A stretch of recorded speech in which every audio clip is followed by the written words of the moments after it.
All right. Well, welcome everybody back to the Bench Doctor.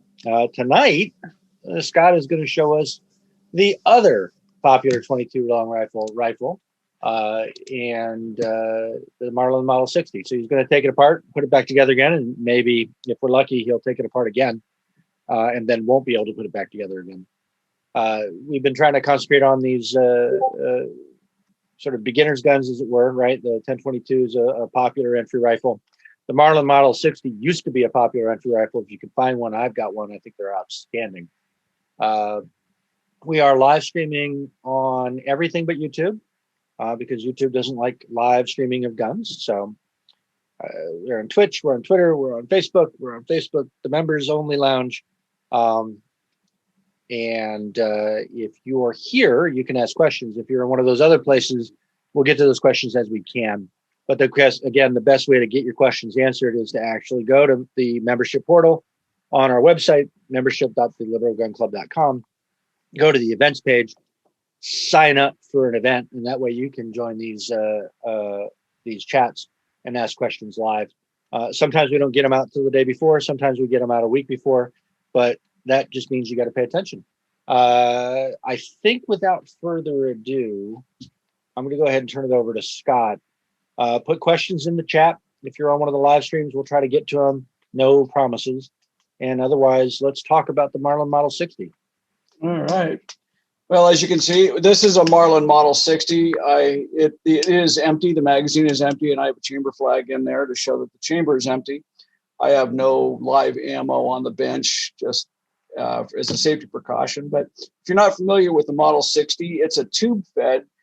We did the Ruger 1022 last week, which is a magazine fed Ruger 22. This is a little older design. Let me get the chamber flag out. And it's also magazine fed, but the magazine is a tube down here. And so I'm going to take the rod out just so that it won't feed around. There's nothing in the chamber, or in the tube. But so you slide this brass tube out, and you would drop the ammo in right here, and you can see it's shaped a little bit like a 22 cartridge.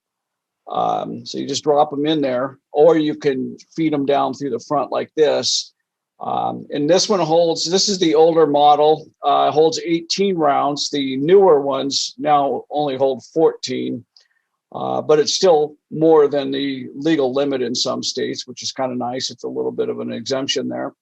Let me just say it's actually explicitly an exemption. Yeah. Tube-fed magazine rifles in Massachusetts are not subject to the 10-round limit. Yeah.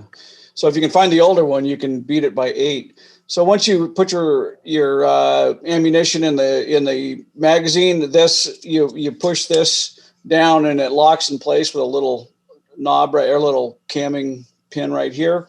And this little follower just pushes further up into the tube. And this just provides pressure on it to feed the next round. So that's your feeding mechanism as opposed to the rotary magazine of the Ruger.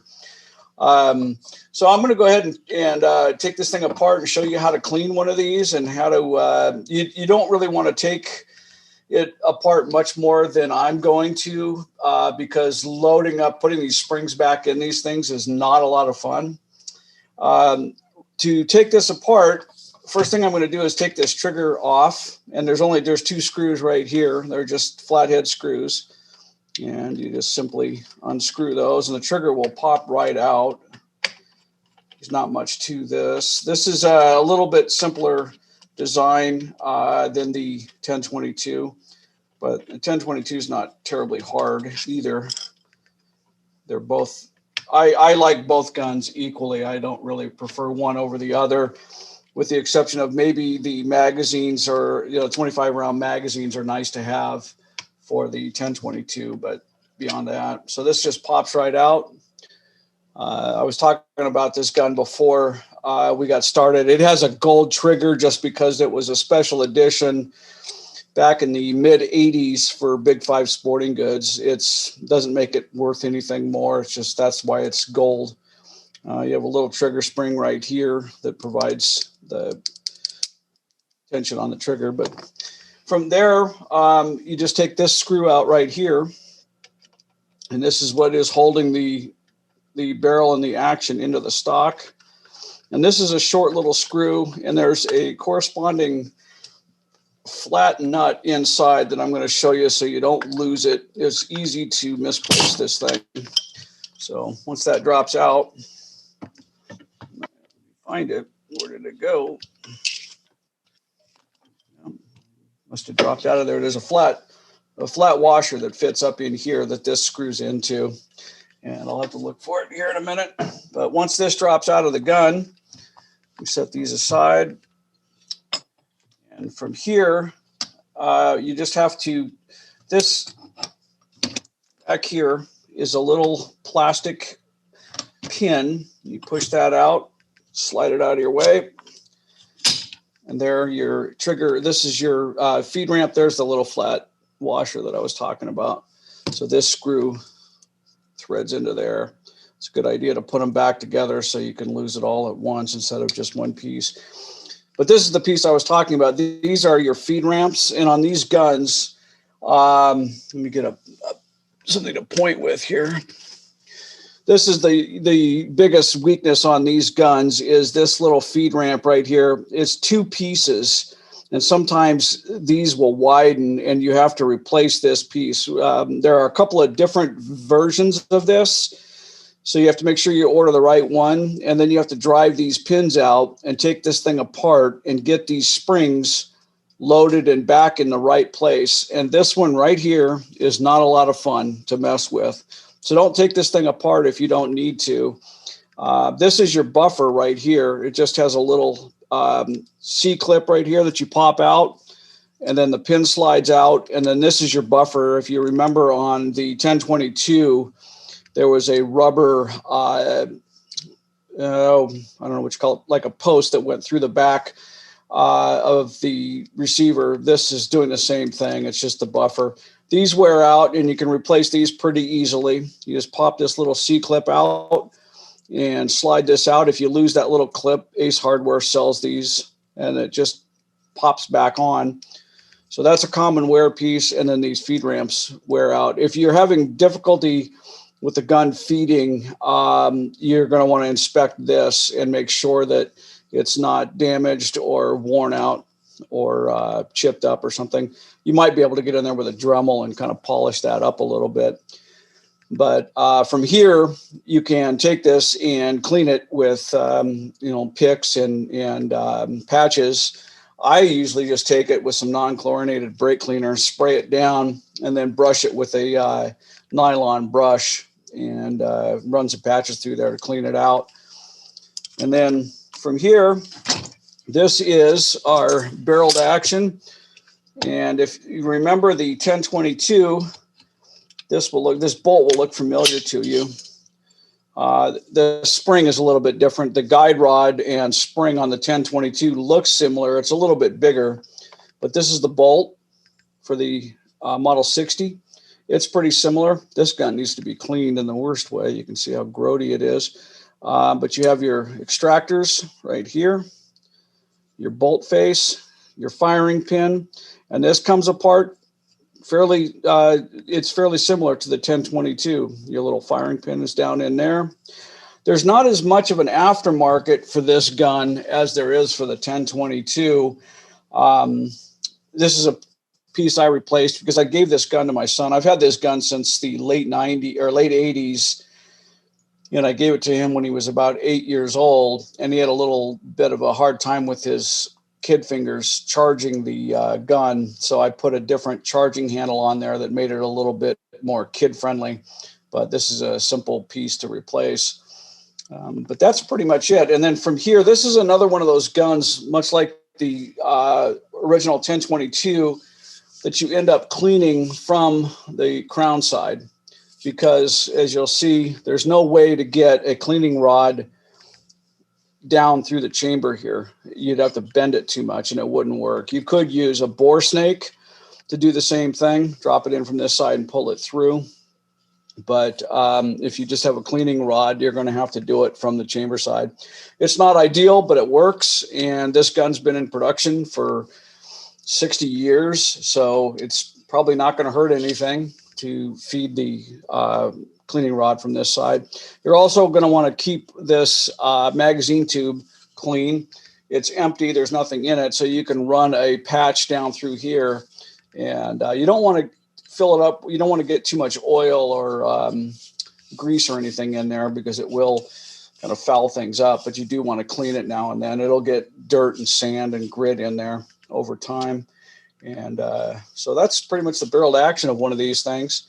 Another popular upgrade for this gun is the tech sights. If you're going to shoot an Appleseed event with one of these, the standard factory sights are okay, but these are the tech sights that you can order for this gun, and it mounts just on top of this dovetail right here. And then you have your front sight here, and it gives you a much better sight picture. It's much easier to see this front sight knob with these two wings on the side, and you'll want to use a little bit of blue Loctite on this screw. These will loosen up, so just put a drop of blue Loctite on that screw, and it screws right into the factory location. So I would recommend that if you're going to shoot an Appleseed event with one of these, or if you are allowed to shoot Appleseed with a scope. So if you want to mount a scope to this, you're going to want to find a dovetail scope mount or dovetail rings. This is called a dovetail mount, as opposed to what we're used to now, which are the Picatinny rails. So you'll want to mount a scope on there or the tech sights. I would highly recommend it. I'm sure Ed would concur, especially if you have over 40 eyes like mine. These sights are really difficult to see.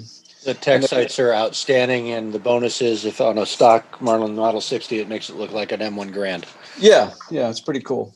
So the way these work is you have this little knob that you push back to raise the sight different, on this little kind of sawtooth notch back here. And that raises and lowers the sight picture there for you. But they are really difficult to see. Scott, the question is, how would you compare the Marlin Model 60 to the Winchester 190? I don't have any experience with the Winchester 190, so I can't really compare the two. Thank you. I'm sorry. I don't have any time on it. So, but Winchester makes good guns. I would imagine that there's probably people that would favor it over the Marlin, but the Marlin's been in production for 1,000,000 years. So it's a good design. It's a good little gun. So the nice thing about this one over the 1022 is if you watch the video from last week, you can watch me struggle putting the bolt back in it. This one's a lot easier to do. Just like the 1022, you have this charging handle that fits right in there like that. It fits in that notch. So what you want to do is put your charging handle in there, put your bolt in, and it'll drop right into place like so. So that this handle then moves that it moves the bolt back and forth. That's what it's meant to do. So let me get this back out of my way. And then from here, you've got to be careful. The one little caveat here is you have a little bit of a little tiny guide rod right here that fits down in this spring, and it fits into this hole in the back of the bolt. So it goes in like this, like that. And then you have to compress it, and then this little knot, a little bump on the back of the guide rod mates up to this little hole in the receiver. So while you're compressing this spring, you want to be careful that you don't bend it or kink it. You can get a new spring. Brownells has them, Midway. All parts are pretty easily obtainable for one of these, but you don't want to have to wait a couple of days if you kink up this spring. So the way I do it is I put my charging handle in, and then I put my bolt down on top of it and make sure it falls into the notch on the bolt. So it rides smooth. I usually put a little bit of grease on the sides of this bolt too, because it is running, it is rubbing a little bit against on the inside of the receiver here. You don't want to put too much lubricant in 22s because they run so dirty. You'll end up with black crusty buildup in the gun. But I just don't like to, when parts rub like that, I like to put a little bit of something on there. So from here, I feed it back into the little hole that I showed you on the back of the gun. And here's where you got to be a little bit careful compressing this. You want to take this spring and kind of feed it back in there like so. And then I usually take a screwdriver. Let me grab a little screwdriver. And then I kind of just push the pin back so, like so. And get it to feed back in there. Of course, now somebody's going to ask the question. Mike is going to ask a question and make me do this again. So it just drops back in there. So just have to get it to feed straight through without kinking it. That's the hard part. I'll get it here.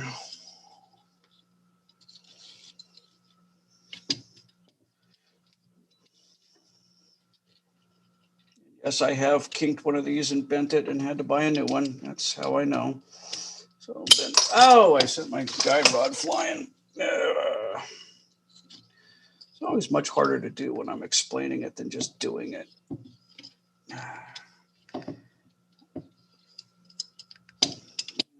Try it this way. Bolt out of there. Thread this in.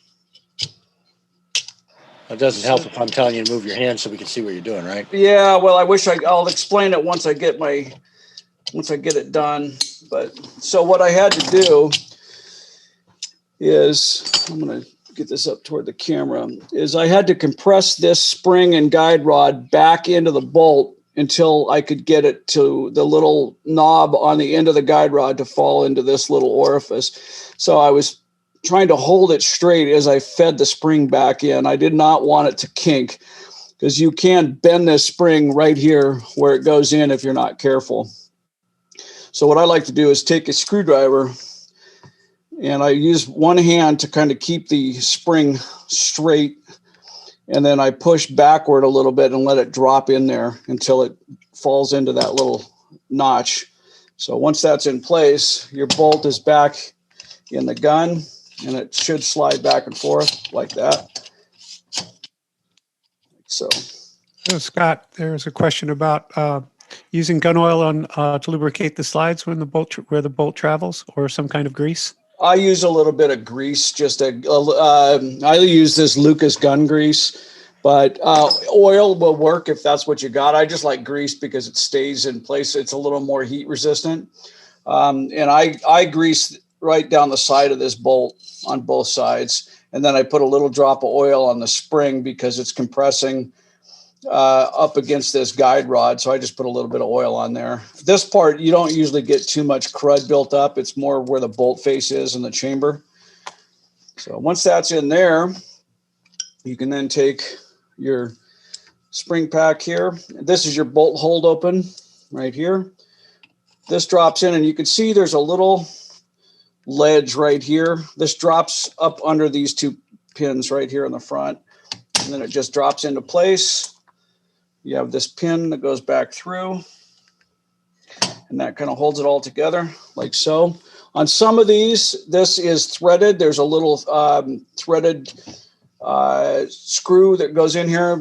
It's threaded on both sides and one side is like a nut. That's on some of these guns. That's the way they're put together.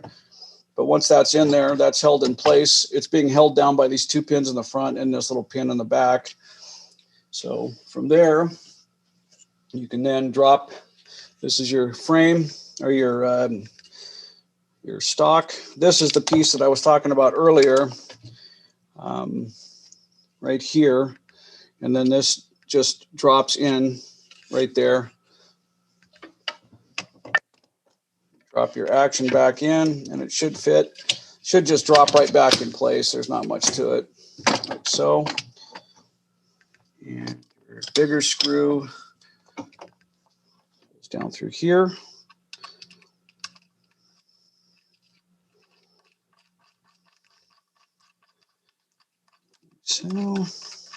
These are really simple guns. That's one of the nice things about them, is that they're just not complicated. They're easy to clean and put back together. Really fun little guns. Oop, did I put that one in the wrong place? I don't think so. Maybe I did. Yeah, maybe I put that in the wrong place. Sorry. I haven't done one of these in a while. I think I made a mistake on this. Hey, So Scott. this, yeah.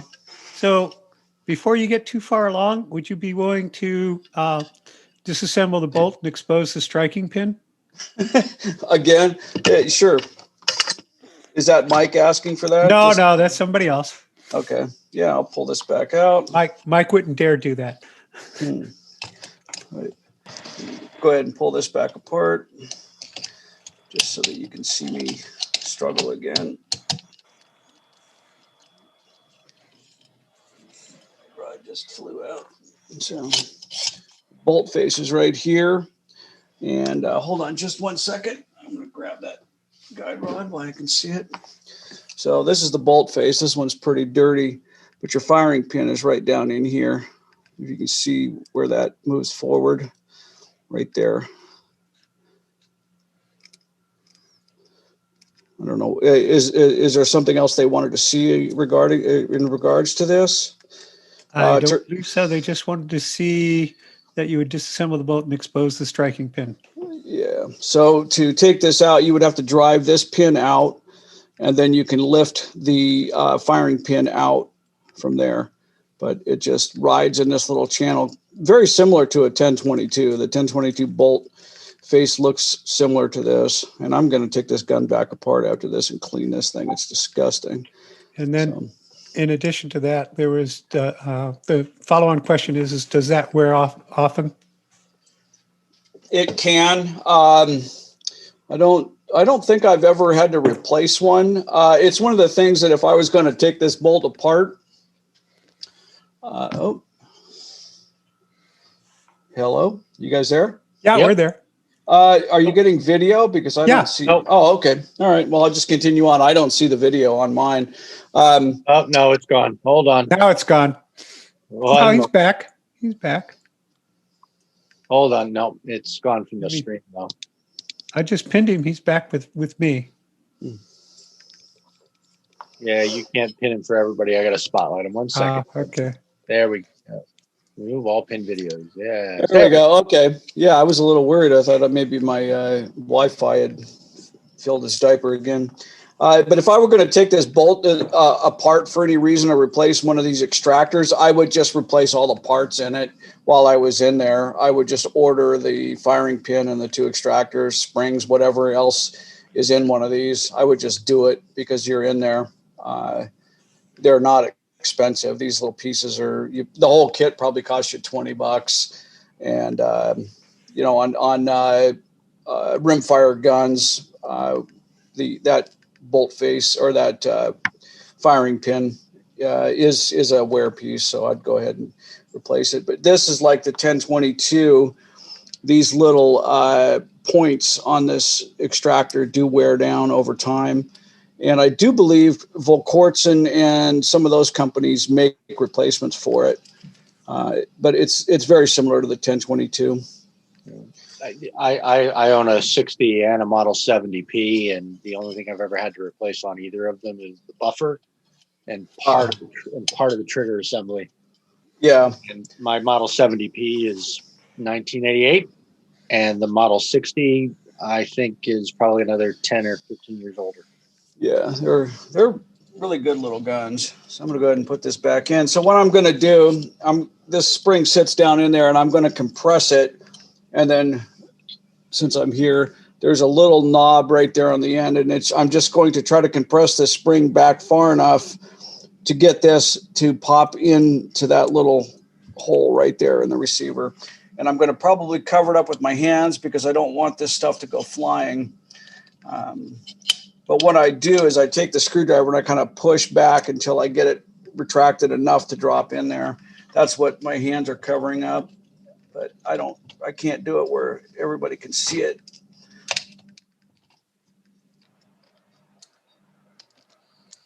that. So it's back in there. Just slides back and forth like so. So we'll go ahead and put it back together. This drops back in like so. My little pin goes through there. So now that's in place. My little threaded washer goes in the second hole. I was wrong. It's been a while since I've done one of these. And then just turn it over.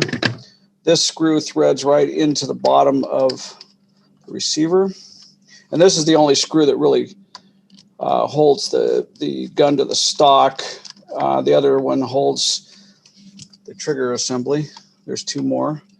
So this just drops in like so. You have a little notch right here where the bolt hold open goes. And this is your bolt hold open here. So you just align that and it drops right into place. You have these two screws. Now on this gun, I have a Phillips head screw back here that goes into the stock, and I don't know what it's there for. It's not needed unless at some point maybe somebody had some sort of a sling arrangement on here. But it looks like it was factory drilled, but I can't for the life of me figure out what it's there for. It doesn't thread into the receiver at all. The receiver ends right back here. So I'm guessing it's probably for some sort of a stock arrangement. I mean, sling arrangement. Is it on the other one? No, it's not on the Glenfield. It's just on this one. So it may have been there for stock purposes. I don't know. But if you're going to shoot Appleseed with one of these, you will want to put a sling on it. Use just the standard old cotton military sling. They're inexpensive, and you'll want to use it. They teach you how to use it correctly in the Appleseed shoot, and it will make it a lot easier for you. So that's pretty much it. I want to correct you real quick. It's not just like a standard sling, like you go down and buy at Cabela's or Big Five or something. Like they have a specific. Yeah, sling. It's the military surplus cotton sling. It's I think they make them out of nylon as well. They're only about $10, and you can buy them off of Appleseed. But it's the one that was used on the M16s. It was used on the Garands. It's a standard military surplus stock. It's very simple. Scott, while you're at there was a question, basically that it's not considered to be good to dry fire a 22. The question you don't want to. Why then does the Ruger 1022 and the Winchester not have a bolt? Why does the Ruger 1022 and the Winchester 190 not have bolt hold open, but the Marlin does? The 1022 has a bolt hold open. Mine does. It's why does it have it? Well, I mean, the 1022, the bolt you can get magazines now from Thompson that also have a bolt hold open on the last round. But if you want to hold the bolt open, there's a little notch just like this on the 1022, and you just press it. But there is one on that gun. Maybe not some of the older ones. I don't know, but mine certainly has it. I have two of them. Honestly, they're hard to find on the 1022. I didn't know it even existed until I did Appleseed, and then they showed me. So, yeah. And it's not a very intuitive. It's kind of like you gotta rock it a little bit with your finger. But it's like this one isn't really the easiest one either. It's just a very thin little piece of sheet metal, but it is there. This one's, I got to do that. There you go. But that's it for the Marlin 60. It's a very simple, easy to maintain gun, and they're as accurate as the 1022. I think maybe a little more so. They're a little longer barrel. But yeah, as Lonnie mentioned, you don't want to dry fire these things because the firing pin can end up damaging the bolt face. It'll end up it'll end up slamming into the side of the chamber on the outside of the chamber. You don't want to do that. It'll chip away at it, or it'll damage the bolt or the bolt face or the firing pin itself. And some 22s say that you can dry fire them. It's just a kind of a standard practice not to dry fire rim-fired guns, period. And you'll be better off if you just don't dry fire them. Get some snap caps if you really want to work the action. Little cheap snap caps are pretty easy to get a hold of. And I've got some 22 snap caps around here somewhere. I'll show you what they look like. Where are the little 22 snap caps? Anyway, they're just like little 22 cartridges that have a little rubber or polymer insert in them for the to absorb the impact of the firing pin going forward, and it'll preserve your gun. Yeah, So, you can also use the rubber drywall drywall screw inserts that they'll actually work for dry firing a 22. Yeah, and if worst case, just put a spent case in there, an empty case, and put it in there and let it strike the brass on an empty 22 shell if you have nothing else. But yeah, just don't get in the habit of dry firing these things. It will cost you. Sometimes on a really old rare gun, you might have to have the bolt or the chamber face TIG welded and machined out again. On something like this, you just replace it. It's not worth the money to fix one of these. You just have to order the parts and rebuild the gun or buy a new one.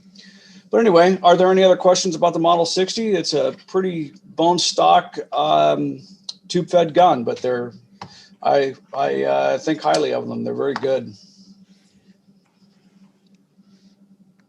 Nope, nothing in the chat. I know Ed runs one. I know he likes them as well. It's one of my favorite 22s. I also have a Model 70P, which is the Marlin's takedown 22. Okay. It runs basically the same action. It's a magazine fed gun, so the feed system's different, but the inside of that receiver looks identical. Like I said, I've had to replace those little nylon buffers and parts of the trigger assembly. The trigger assemblies aren't interchangeable because it's a slightly different dimension on the trigger well itself. But those nylon stoppers are. I bought two and I replaced them on two different guns that were made, 20, maybe 15, 20 years apart. But the Model 70 and the Model 70P have that same bolt and that same sort of top part of the action, but they're magazine fed versions, and they're all outstanding guns. Yeah, and the parts are available for them. There's not as much of an aftermarket supply of accessories for these as there is the 1022, but all of these pieces are replaceable and easy to acquire. If you need a new spring or guide rod or charging handle, all that stuff is pretty easy to get. And Marlin's still in business. And they still make this thing. There are some differences in that, in the trigger assemblies and things like that. In the feed ramps, there's some variations of that. So you're going to want to make sure you order the correct one if you get into it that deep. But it's all available. So anyway, I hope that's helpful. And I would not hesitate to shoot an Appleseed event with one of these. They're comparable to the 1022 as far as accuracy and all that. Somebody's in chat mentioning the Marlin Model 25 bolt. I think I have a Model 81, and it's got the same tube system that and the Model 81 is like probably 75, 80 years old. The tube feed system looks identical to the Model 60. So Marlin's been doing this for a long, long time. Yeah, and that's another wear part on these. It's not that common, but will be this assembly, the tube assembly, the spring, and this follower sometimes will get worn out. But it's pretty, it's not hard to get the parts and repair one of these. You just drive the little pin out and take it apart. And then next week, I think Mike Ross and I are going to talk about Appleseed itself and shooting an Appleseed event. And I did it recently with him, and he shot marksman every time he shot. You shoot those targets several times throughout the 2-day event, and I don't think he ever didn't make marksman, which is pretty remarkable. He's a very good shooter, and we're going to kind of talk through the event and what it's about, what to expect, and what to bring, and that sort of thing. So if you're interested in Appleseed, tune in next week.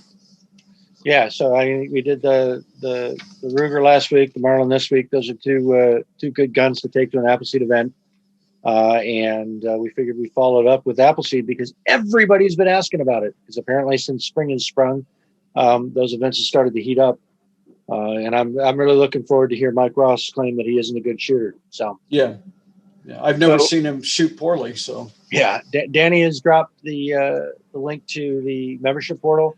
So it's membership.theliberalgunclub.com. Click on events. You have to be a member. Sign up. It's not expensive. Drop us $10, and then you can come to these and join the Zooms and ask your questions directly. I think with that, we know what's happening next week.